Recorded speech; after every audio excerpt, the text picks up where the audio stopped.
بسم اللہ الرحمن الرحیم۔ السلام علیکم ورحمۃ اللہ وبرکاتہ۔ معزز طلباء کرام، آپ سب کیسے ہیں؟ آج ہم کتاب ہدایہ رابع میں سبق نمبر 174 کو پڑھ رہے ہیں۔ ہمارے آج کے سبق کا عنوان ہے ذبح کے 2 اہم آداب۔ آئیے پہلے اپنے آج کے سبق کی عبارت کو پڑھتے ہیں۔ بسم اللہ الرحمن الرحیم۔ قال وَيَجُوزُ الذِّبْحُ بِاللِّيطَةِ وَالْمَرْوَةِ وَكُلِّ شَيْءٍ أَنْهَرَ الدَّمَ إِلَّا السِّنَّ الْقَائِمَ وَالظُّفْرَ الْقَائِمَ فَإِنَّ الْمَذْبُوحَ بِهِمَا مَيْتَةٌ لِمَا بَيَّنَّا ونص محمد رحمه الله في الجامع الصغير على أنها ميتة لأنه وجد فيه نصا وما لم يجد فيه نصا يحتاط في ذلك فيقول في الحل لا بأس به وفي الحرمة يقول يكره أو لم يؤكل۔ قال ويستحب أن يحد الذابح شفرته لقوله عليه السلام إن الله كتب الإحسان على كل شيء فإذا قتلتم فأحسنوا القتلة وإذا ذبحتم فأحسنوا الذبحة وليحد أحدكم شفرته وليرح ذبيحته ويكره أن يزجعها ثم يحد الشفرة لما روي عن النبي عليه السلام أنه رأى رجلا أزجع شاة وهو يحد شفرته فقال لقد أردت أن تميتها موتات هلا حددتها قبل أن تزجعها۔ آئیے اب ہم اپنے سبق کی عبارت کا ترجمہ کرتے ہیں۔ امام قدوری رحمہ اللہ فرماتے ہیں کہ ذبح کرنا جائز ہے بانس کے چھلکے اور تیز دھار پتھر کے ساتھ، وکل شیئن، اور ہر ایسی چیز جو خون بہانے والی ہو سوائے اس دانت کے جو منہ میں لگا ہوا ہو اور اس ناخن کے جو جسم کے ساتھ ابھی تک لگا ہوا ہو، اس لیے کہ ان دونوں کے ذریعے، دانت اور ناخن کے ذریعے کیا جانے والا ذبیحہ وہ مردار ہے، اس دلیل کی وجہ سے جسے ہم بیان کر چکے ہیں۔ اور امام محمد رحمہ اللہ نے جامع صغیر میں یہ صراحت فرما دی ہے کہ اس طرح ذبیحہ مردار ہے، اس لیے کہ ان کو اس مسئلہ میں ایک نص مل گئی ہے، اور جس چیز سے متعلق ان کو نص نہ ملے تو وہ اس پر حکم لگانے میں احتیاط کا پہلو اختیار کرتے ہیں، اور حلت سے متعلق لا بأس بہ کا لفظ بولتے ہیں، اور حرمت سے متعلق یکرہ یا لم یؤکل کا لفظ وہ بولا کرتے ہیں۔ قال امام قدوری رحمہ اللہ فرماتے ہیں کہ ذبح کرنے والے کے لیے یہ مستحب ہے کہ وہ اپنی چھری کو تیز کر لے، نبی کریم صلی اللہ علیہ وآلہ وسلم کے اس فرمان کی وجہ سے کہ بے شک اللہ نے ہر چیز پر احسان کرنا فرض قرار دیا ہے۔ فَإِذَا قَتَلْتُمْ فَأَحْسِنُوا الْقِتْلَةَ، لہذا جب تم قتل کرو یعنی کسی انسان کو قتل کرنا ہو تو فَأَحْسِنُوا الْقِتْلَةَ،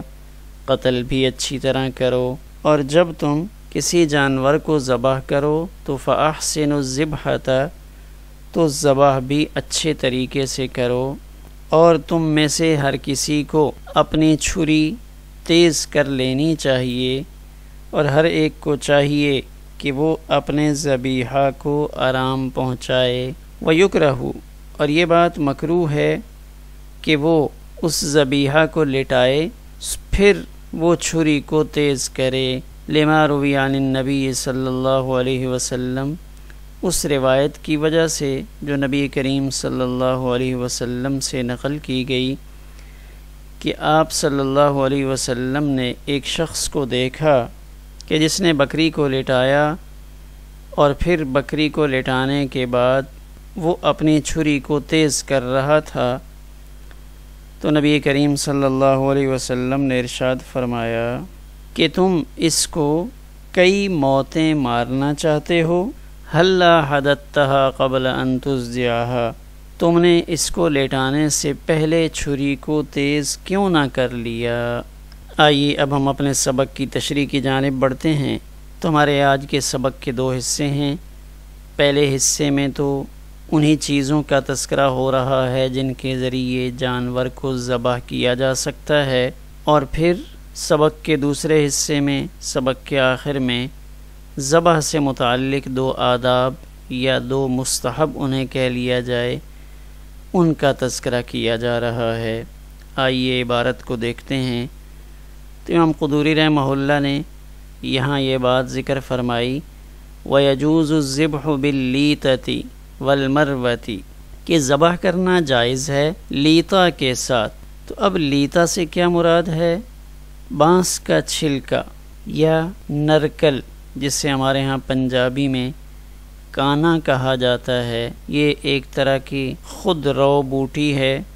جس سے عموماً کسی دور میں قلم بنانے کا کام لیا جاتا تھا، جس وقت میں سیاہی اور دوات یعنی قلم دوات میں جب ڈبو کر لکھا جاتا تھا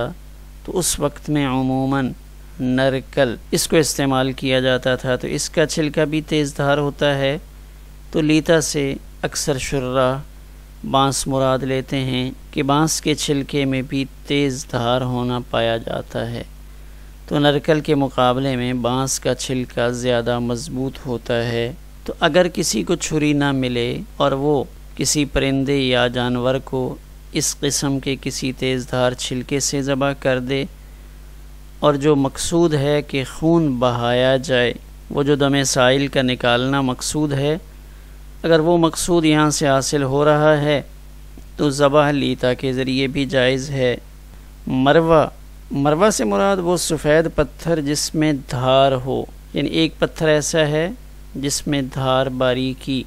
تیزی موجود نہیں ہے۔ تو یہاں مروہ سے مراد ایسا پتھر جس کی تیز دھار ہو کہ اس دھار کے ذریعے ذبح والا کام کرنا ممکن ہو۔ تو ان 2 کے علاوہ وَكُلِّ شَيْءٍ أَنْهَرَ الدَّمَ، ہر وہ چیز جو خون بہانے میں معاون ہو، خون کو بہا دے۔ تو یعنی نام تو صرف 2 چیزوں کا لیا، لیکن ان کے علاوہ بھی اگر کوئی ایسی چیز موجود ہے جس کے ذریعے خون کو بہانا ممکن ہو تو ایسا کرنا درست ہوگا۔ تو 2 چیزوں کا استثناء کیا، سن القائم، وہ دانت جو ابھی تک منہ میں لگا ہوا ہے، والظفر القائم، وہ ناخن جو ابھی انگلیوں کے ساتھ لگا ہوا ہے، اس کو کاٹ کے الگ نہیں کیا۔ تو ان دونوں سے اگر کسی نے ذبح کیا تو وہ ذبیحہ تو درست نہیں ہوگا۔ فَإِنَّ الْمَذْبُوحَ بِهِمَا مَيْتَةٌ لِمَا بَيَّنَّا، اس لیے کہ ان دونوں بہما کا مرجع سن القائم اور ظفر القائم، ان دونوں کے علاوہ کوئی بھی تیز دھار چیز ہوگی تو اس کے ذریعے اگر کسی جاندار کو ذبح کیا جائے اور مقصود حاصل ہو جائے یعنی خون بہانا، تو وہ ذبیحہ حلال ہوگا۔ لیکن سن قائم اور ظفر القائم، ان کے ذریعے کیا جانے والا ذبیحہ وہ حلال نہیں۔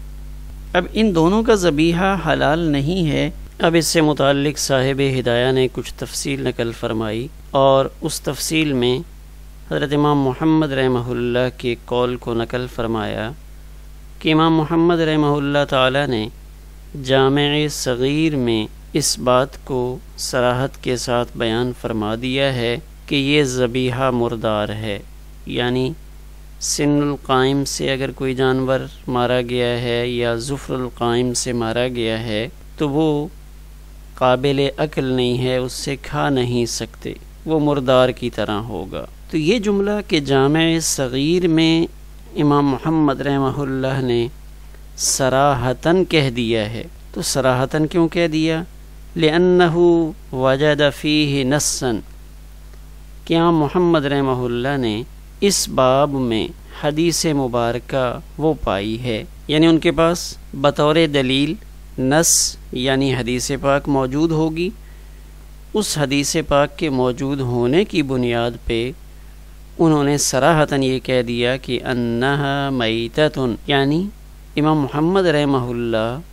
کوئی ایسا مسئلہ جس میں ان کے پاس واضح صریح دلیل نہ ہو ایسا جملہ نہیں فرماتے۔ تو ان کا یہ کہہ دینا اس بات کی طرف اشارہ ہے کہ ان کے پاس اس میں یقیناً کوئی نص موجود ہوگی۔ آگے صاحب ہدایہ اسی بات کی وضاحت کر رہے ہیں، وما لم یجد فیہ نصا یحتاط فی ذلک، کہ امام محمد رحمہ اللہ جب ان کے پاس کسی مسئلہ میں کوئی نص نہیں ہوتی لیکن وہ چیز ان کی تحقیق میں حلال ہوتی ہے، یعنی وہ اس کو حلال تو سمجھتے ہیں لیکن ان کے پاس کوئی نص موجود نہیں ہوتی، تو وہاں اس کی حلت سے متعلق وہ جو لفظ بولتے ہیں وہ یہ فرماتے ہیں لا بأس بہ، یعنی حلال ہو تو اس سے متعلق لا بأس بہ کہ اس کے استعمال میں کوئی حرج نہیں ہے۔ وفی الحرمت، اور جب حرمت کا مسئلہ ہو لیکن اس حرمت کے پیچھے دلیل ان کے پاس موجود نہ ہو، نص موجود نہ ہو، تو وہاں امام محمد رحمہ اللہ فرماتے ہیں یکرہ، مکروہ ہے، او لم یوکل، یا اس کو کھایا نہیں جائے گا، یعنی وہاں لفظ حرام نہیں کہتے بلکہ یکرہ یا لم یوکل کا لفظ بولتے ہیں۔ اسی طرح حلت میں حلال نہیں کہتے، لا باس بہ کہتے ہیں، یعنی قطعیت کے ساتھ کوئی حکم نہیں لگاتے۔ تو یہاں امام محمد رحمہ اللہ کا قطعیت کے ساتھ مردار کہنا علی انہا میتۃ، ان کے یہ مردار ہے، تو یہ اس بات کی واضح دلیل ہے، غیر منزوع ناخن ہو یا غیر منزوع سن ہو تو ان کا ذبیحہ حرام اور مردار ہوتا ہے۔ قال، تو یہاں سے ہمارے سبق کا دوسرا حصہ شروع ہو رہا ہے جس میں ذبح کے مستحبات کی طرف اشارہ کیا جا رہا ہے، یا ان کو ہم آداب کا لفظ دے سکتے ہیں کہ ذبح کے کچھ آداب بھی ہیں۔ تو یہاں ہمارے آج کے سبق میں دو آداب و عبارت میں موجود ہیں، تو ان میں سے پہلا ادب وَيُسْتَحَبُّ أَن يَحِدَّ الذَّابِحُ شَفْرَتَهُ، کہ ذبح کرنے والا اپنی اس چھری کو تیز کر لے، ذبح کرنے والا اس کو پہلے سے اپنی چھری تیز کرنے کا حکم دیا ہے۔ کیوں؟ تاکہ جانور کو تکلیف نہ پہنچے، یعنی اسلام ایک ایسا مذہب ہے جو حیوانات کو بھی تکلیف سے بچاتا ہے، اور بوقت ذبح جب اس جانور کی جان نکلنے ہی والی ہے لیکن اس کی جان نکالنے کے لیے بھی احسن طریقہ اختیار کرنے کا حکم دیا ہے۔ تو یہاں صاحب ہدایہ نے روایت نقل فرمائی ہے، مسلم شریف کی روایت ہے، باب الامر باحسان الذبح والقتل وتحدید الشفرۃ، تو حدیث نمبر 1955 ہے، جس میں یہ الفاظ نبی کریم صلی اللہ علیہ وسلم کے منقول ہیں، ان اللہ کتب الاحسان علی کل شیء، کہ اللہ تعالیٰ نے ہر چیز کو احسان کا مکلف بنایا، یعنی ہر چیز اس کو احسن انداز میں کرنے کا حکم دیا، یہاں تک کہ فَإِذَا قَتَلْتُمْ فَأَحْسِنُوا الْقِتْلَةَ، کہ جب کسی کو قتل کرنا ہو تو قتل بھی احسن انداز میں ہوگا، بہیمانہ طریقے سے نہیں ہوگا۔ اسی طرح وَإِذَا ذَبَحْتُمْ فَأَحْسِنُوا الذِّبْحَةَ، جب ذبح کی بات آئی تو اس ذبح کے فعل کو بھی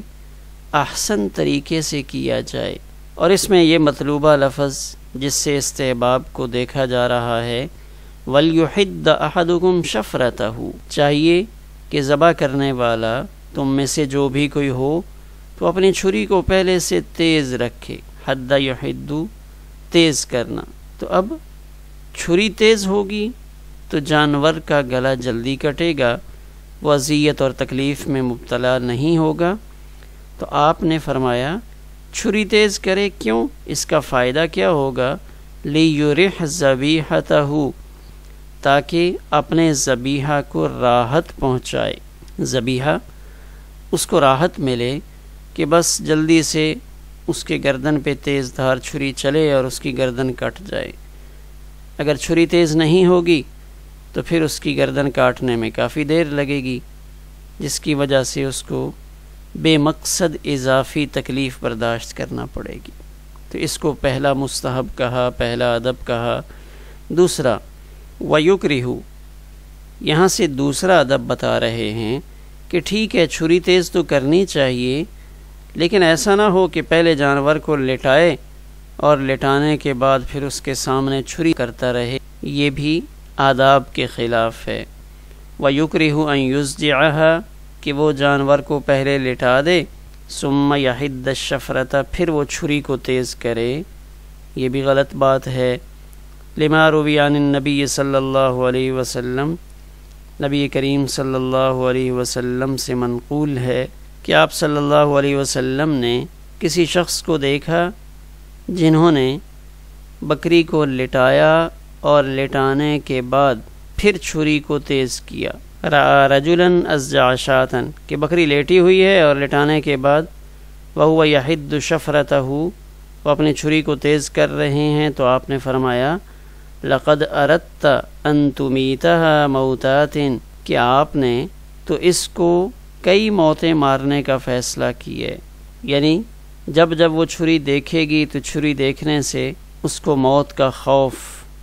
بار بار سامنے آئے گا، تو یہ خوف گویا کہ اس کی کئی موتیں، یعنی حیوان جب اس کو دیکھتا ہے تو اسے احساس موت سے پہلے ہی اس کیفیت سے دوچار ہونا پڑتا ہے۔ آپ نے تنبیہ کے لیے یہ جملہ ارشاد فرمایا ہلا حدتها قبل ان تزجعها، کہ اس چھری کو بکری لٹانے سے پہلے تیز کیوں نہیں کیا؟ تو اس روایت میں آپ نے تنبیہ فرمائی کہ چھری پہلے تیز کی جائے۔ تو اسی طرح اور روایات میں یہ آداب بھی موجود ہیں کہ ایک بکری کے سامنے دوسری بکری کو ذبح نہ کرے۔ اس طرح ایک روایت میں الفاظ ہیں ان تحد الشفرۃ وان تواری عن البہائم، کہ جب چھری کو تیز کرے تو اس چھری کے تیز کرنے کے فعل کو، عمل کو جانوروں سے چھپائے۔ اسی طرح ایک روایت میں فلیجہز کے الفاظ ہیں کہ خوب اچھی طرح پہلے سے تیاری کر لے۔ تو حضرت عمر رضی اللہ تعالی عنہ نے دیکھا کہ ایک شخص، انہوں نے چھری لی اور ادھر سے بکری کو پکڑا اور بکری کو پکڑ کر چھری کو تیز کرنے لگے، تو حضرت عمر رضی اللہ تعالی عنہ نے انہیں ایک درہ مارا اور فرمایا کہ تم اس کی روح کو عذاب دے رہے ہو، یہ کام پہلے کیوں نہیں کیا؟ اگر یہاں پہ سوال کیا جائے کہ جانور، اس کو عقل تو نہیں ہے تو اس کو کیا معلوم کہ اس چھری سے مجھے ذبح کرنا ہے؟ تو علامہ عینی یہ فرماتے ہیں کہ یہ سوال قابل توجہ نہیں ہے، اس میں بے ادبی ہے، اس لیے کہ اتنا وہم کافی ہے کہ جانور اس کو دیکھے گا تو وہ کیا سوچے گا۔ تو اس سوال کا جواب مبسوط میں یہ دیا گیا ہے کہ حیوانات کو بھی اس کی معرفت ہے، جو ان کے ساتھ کیا جانے لگتا ہے،